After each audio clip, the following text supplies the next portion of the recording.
My name's Nikki and this is Kayla. Hi. We got evicted from our house in Victoria, and it was kind of a long story, lack of communication. Anyway, we had our last year of nursing, which is right now, that we need to finish, and we looked all over. Like, we looked everywhere for houses, and we couldn't find anything that we were willing to pay that wasn't like a dark dungeon.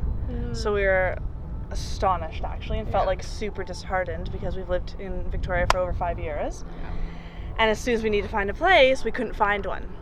So we basically held hands and jumped and bought this RV, our motorhome or van, whatever you want to call it.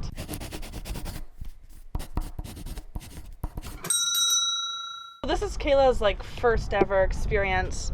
Van lifing, camping, alternative living. It actually has been a lot easier than I thought it would be, and so it's been a process of letting go of the superficial things in life. So I guess over 5 years of living in a home, you gather and accumulate a lot of stuff, stuff that honestly didn't bring me any happiness or joy. So it's been a huge transition, but it's been an actual beautiful one, and I think we're in the year of transition, so it was perfect timing. So here we are. So come check it out, eh? Yeah. Our vehicle, it's a 1975 Vanguard body. I believe the vehicle itself is a 1974 Dodge van. So it's been converted. And so we noticed right away that it would need some work on the exterior, so resealing and so on. So it was very new for us in the sense of figuring out what we need to do, but we resealed all the outside windows to winterize it and to prevent any leaks. Motorhomes are known to leak, so you do need to reseal them each year, just because this exterior is all tin and the top is tin as well, so it expands in heat and cold and so on. So we went and grabbed, I guess, what's called flex coat, and just painted the whole top of it. Yeah, it looks pretty good up there actually. So for every little screw, we needed to go over it because if any water gets in, it will damage the whole roof.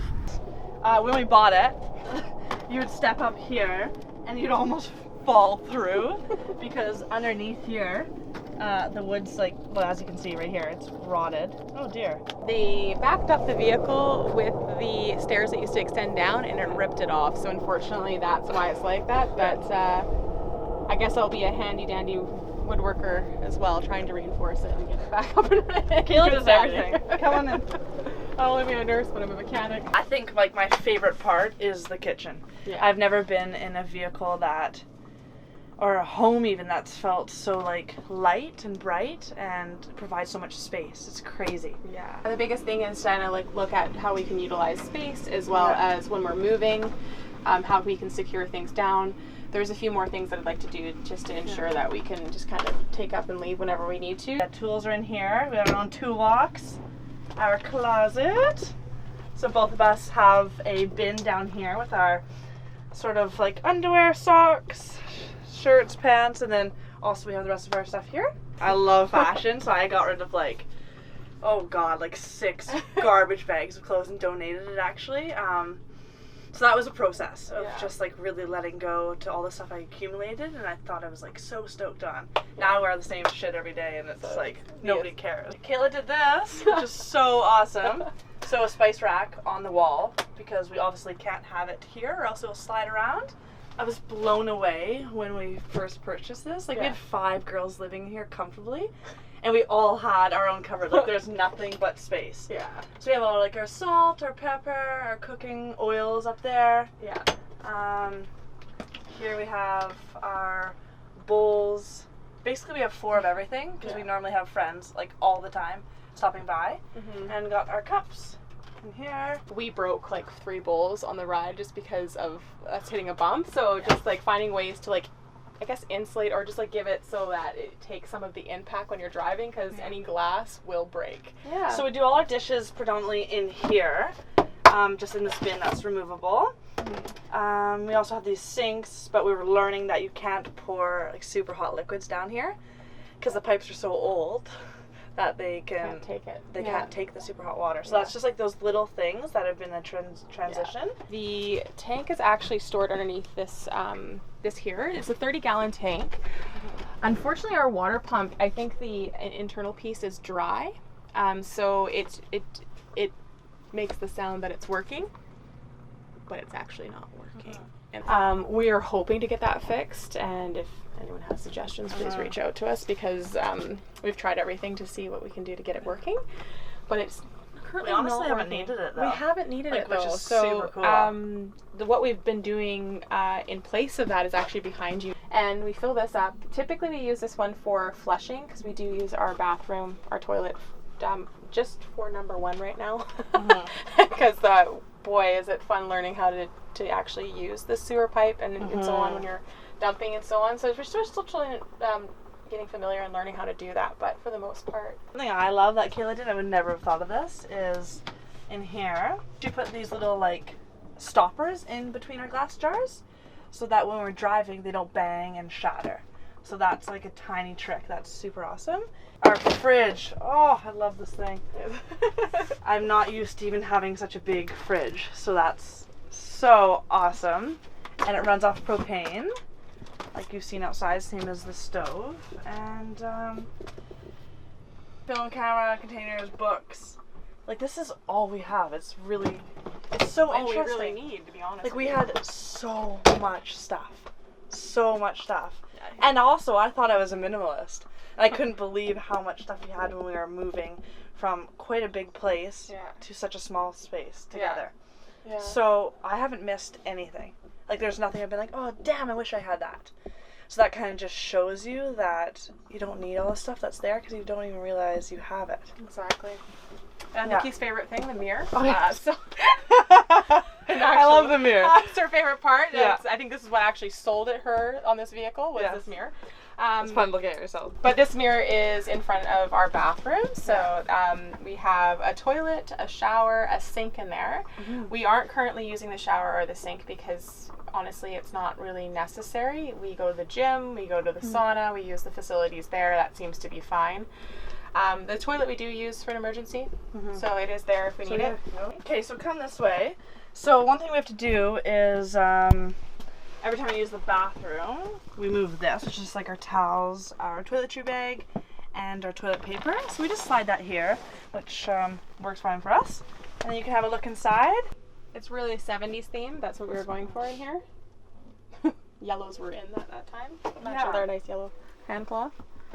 But it's you can also use the bathroom while you're cruising down the highway, so that's pretty badass in my opinion. Like, we drove all across California and into Oregon in one day because we didn't stop. So this is kind of cool.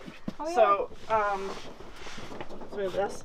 This looks like a seat, so sometimes a third person can sit up here, but underneath, voila, so just extra sheets and pillowcases. Sometimes when we alternate and take that into the laundromat, we'll switch it up with some fresh sheets.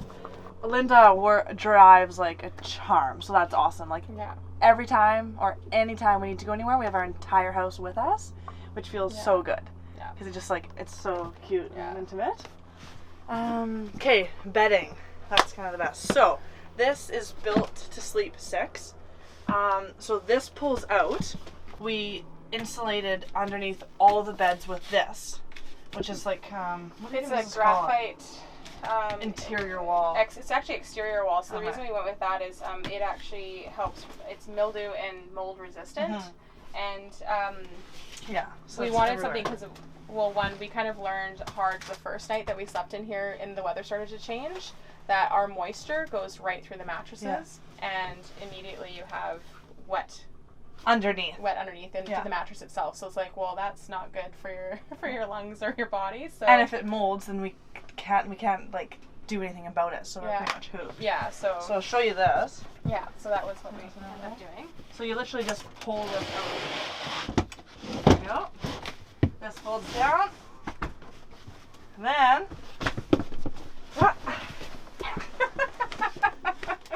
it sleeps too. Lay down. Okay. It sleeps too comfortably. So here's one bed. Here's one bed. And it's like so comfy. And then like you don't feel cramped up or anything. Yeah.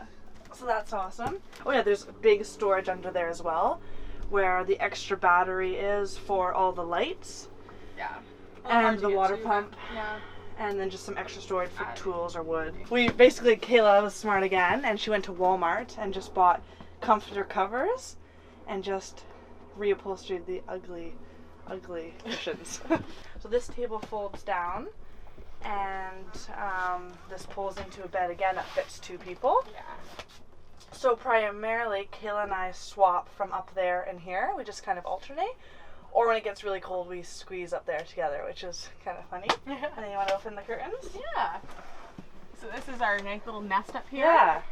And then all our extra blankets for if we set up the second bed are up here as well. Yeah. We were noticing in between this bed that it kind of was uncomfortable, so we actually just utilized some foam to put in between, so it's just like kind of balanced. Pretty much every night what we've done is, so Kayla, again, cut pieces out that match the window perfectly, and she put Velcro on them and Velcro on the door. So you go 1, 2, 3. Anyway, and then there's one that goes along here as well, and it's a drastic difference of how much it keeps the heat in. Yeah. Like, we haven't been cold at all at night. In the mornings when we wake up, it's sort of a bit chilly, but you just put socks on. Also, this creates privacy for us, which is so nice because we notice that people often stare inside our home, which feels a bit vulnerable sometimes. Another great thing is like some people, it draws attention to them because obviously there is bylaws that you can't stay in your vehicle, so they suggest just spray painting like a flat black because then it doesn't actually look like. Have you had any problems? Not entirely, to be honest with you. We haven't been bothered at all, and the bylaw officers here are actually very kind and will work with you, which is beautiful. It just, you kind of have to keep moving, and and typically just avoid any residential areas is what I find, but for the most part, as long as you're respectful and as long as you kind of keep to yourself and just kind of don't draw too much attention to yourself, which is kind of hard for us because we tend to draw a lot of attention. You do, you're kind of left alone, so it just it's usually okay to do. But we did have the police knock on our window, not our windows, but they started the line because we had about 9 vans all together at Dallas. Because we had like a Vanlife little gathering, which was so amazing, and we all slept in a bit later. And all the windows were steamy because we were just sleeping in the vans. So the police started at the beginning and started knocking on all the windows. We later found out it wasn't actually about that. It was because a break-in had happened on the road. So for the most part, they are pretty respectful to leave us alone just because we kind of keep to ourselves. So. Basically, there is a severe housing shortage in Victoria and in a lot of places. And what else are we supposed to do? Especially as being like students and stuff. I'm not going to go live in the bush. Yeah. So we're always respectful, always pick up. Like, we don't never leave garbage. We don't leave our food supplies outside. Just keep contained and peaceful. And we haven't had any problems, which I'm super, super grateful for. What I've noticed most is I'm doing things that I wouldn't normally do, but always wish I was doing. For example, if we were at our home before, would we be down at Dallas right now? No. Probably not, even though it's an incredible day. There's so many beautiful people that we've been meeting. Like, every day I meet new friends because they just come up and they're curious and they want to know about this alternative lifestyle. But you wouldn't be getting that, and you don't realize when you're set in your daily routine how much you actually miss. So because I feel like we're kind of like on the outside or pulled away from your daily perspective, you experience, like, you're able to see how much more you can experience. I have to say my favorite part so far of this whole van life experience is the community that we have going on. And I don't know if it's because like Kayla and I are so welcoming and inviting, and that's kind of like what we really want, is to cultivate the sense of true belonging through community, or the fact that we have such a nice van that's like tall, because every night or every morning people always flock into our van. Like, it's funny because we're never alone. Yeah. All our van life friends, they just like always come in here. So this is like the main meeting spot. We have wine or we'll have tea, whatever it is. And that to me feels so nice, because when we were at our homes, I feel kind of separate. And I feel like our society is striving towards the sense of independence that doesn't resonate with me or Kayla. And it's kind of liberalism, I tell you. Yeah. Ooh, get out of here. Yeah, totally, because we were never meant to do that, like, especially following the Indigenous ways of always gathering, always having open doors, sharing. So we share meals together, and it's so unique, and that's probably why my heart is so full, because every morning or every night a friend stops by, our loved one stops by, and we just share that time, and we could all stand up in here and have a dance party and like get a bit freaky. So like that's awesome. Yeah. I also like the idea of just kind of slowing down. I feel like the everyday bustle, just kind of like you go, or you have to get here, you have to get there, you have to get this for the, whatever. It just kind of slowed down in the mornings, just because it just seems like we're living in the moment versus in the future or the past, which I think is something that tends to happen quite a bit in our society, is that we're always worried about what we're doing tomorrow, and rather than what am I doing right now. It didn't even hit me that this is such a big lifestyle change. So I think that this lifestyle is for people who want to get outside that daily, in my opinion, mundane routine of life. It's for people that crave adventure, crave connection, and it totally changes your perspective. Like if you want to challenge yourself, if you're too comfortable, you want to challenge yourself, this is for you. If you want to feel like super connected to nature, and like experience new places every day, this is for you. Basically, if you're ready to get to know yourself better, this is for you, because you experience all these little challenges within yourself that help you grow. I've been living, I guess, that cookie style, cutter style life for 31 years. And so I'm going into my 32nd year, just a completely different lifestyle. So it doesn't, I don't know if it's one, like a particular type of person, or if it's just like you're just looking for something different. I definitely stood outside my comfort zone doing this and jumping into this, and I definitely took that leap of faith, just, in the sense of letting go of all the things that have been comfort for me for so long. And I would say, like, if you're just looking for something and a change, it's an adjustment, it's a change, but you learn to make do, and it's actually like I find myself kind of elated when something challenging comes up, or something that I have to fix, or something I have to put into. Something as simple as sealing these windows or sealing the roof was just kind of, it was enjoyable for me. It wasn't so much a task that you had to do. It was just like, I have to do this because this is required to have less damp or wet house or whatever else it is that I'm living in. And especially if you're looking for a bit more freedom. Yes. That's the biggest thing. Totally. Freedom of, the music's too loud, or you can't do that, or, you don't have a landlord. Like, it's kind of nice. And like, what do you mean on the first of every month I have to pay rent? Like, I would say, like, I've never fit into typical society, so like I'm like always trying to rebel against it. But I don't like being told what to do. And I can't stand it, actually. So this is the best way. Like, if you're sick and tired of being told what to do, then right on. This is for you. Absolutely. Yeah. If you had to sum up, what would your personal philosophy on life be? Oh, wow. That's amazing. Shit, you're getting deep tonight. That is amazing. It's taken a lot to just recognize that our time on this earth is really short. So, for me, I guess it's every day. It's kind of learning, and what challenges me and helps me grow is a big thing. I've been kind of exploring these last 4 years of being in school and just kind of having everything be questioned. And I've been questioning a lot in my life, I guess you could say, but these last 4 years, I've taken more of a philosophical feel to life, just like what is, why are we living the way we are? Does it always have to be this way? Do we always have to like follow the same route? Do we always have to be kind of on the same path of everyone else? Like, do you at 32 have a house, get married, have kids? Why do we all feel that everyone needs to follow that path? So, and what, there is no rule there. Like, for me, there is no rules. There is no right way of doing something.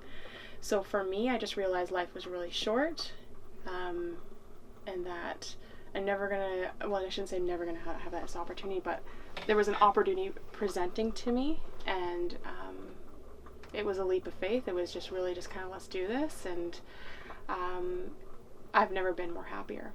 And so, like, I think that was one of the things, is that you're not on this quest for happiness. Happiness is whatever you kind of want to create, and like right now and living in that moment. So that for me, it's just kind of how can I be more present in the moments that I have right now versus constantly attaining for what my future has to hold for me, rather than just living right now. So that's, I guess, in some convoluted way, my philosophy on life right now. And it's ever changing. And that's the thing, it's never stagnant, it's never the same, so it's constantly changing. So I think that's the more I learn, the more I grow. I'm 23 years old right now, so we're kind of like opposite age, which is like just kind of interesting. But I guess I've come to learn that to me, life is about experiencing as many things as you can. And for me, it's always about the contrast. So for example, I need to know what I don't like to know what I like. And just the whole idea, like this is an analogy that my friend and I always use, like life is like a huge fruit tree with all these different kinds of fruit. I want to pick every single fruit. I want to taste everyone. What does it taste like? What does it feel like as I chew on it? What color is it? I really think life is about like totally expanding your perspective. Really expanding it, not having blinders on. So whether that's like sitting in somebody else's shoes or just being confronted with different experiences, whatever that is, life is about learning and growing and experiencing as many things as you can. Because the truth is, you don't know what you don't know. You don't know what you don't know. So, therefore, if you're super open and you want to try all those fruits, then my philosophy is that you're just going to grow and potentially be on this path of enlightenment if you're open to it. And I guess there is nowhere to be. Like, there's no destination, there's no place to be. It's just about the process of constantly growing. And I think just getting to a place inside of self-compassion. And I think once you can really start to really accept yourself for all that you are and like just have love, then you can give that out to the world. Ask me again tomorrow or ask me again in a month and it might be different, but that's exactly what I mean by the process. It's never stagnant or constricted. It's always open. I would say if there's any of you guys out there on the fence, just do it. Just take that chance for a different alternative lifestyle. It's just something else. And something that I feel you will never regret. Yeah. I think that's the biggest thing. Like, you know, whether it's, 6 months, a year, 10, 20 years, whatever it may be, I just feel like it just gives you a whole new perspective on life and opens you up to grand possibilities. I think that's the biggest thing. Meet people that particularly you might not meet in everyday life otherwise. So that would be my one thing. And I'd probably just say, like, your biggest guidance is how you feel. So jump off the cliff, hold hands like we did, and just do it. And if you don't like it, you don't like it. But that's what I was saying, you don't know what you don't know. So in my opinion, if you're feeling it, if you're thinking about it often, just do it. There's nothing that can go wrong. Worst case scenario, you buy a van, you get into it, and you just hate it. Well, awesome, because you learned that this is not for you. You learned that, but that's never going to happen. You're going to love it. You're going to fall in love. I honestly think that, like, everybody's going to start to go down this, because, like, you cannot get any better. You can't, in my opinion. So just do it. My name is Justin Burnell, and I am a digital nomadic filmmaker living out of the back of this 1989 GMC Ford Van Jura, and I love it. So let's go take a look.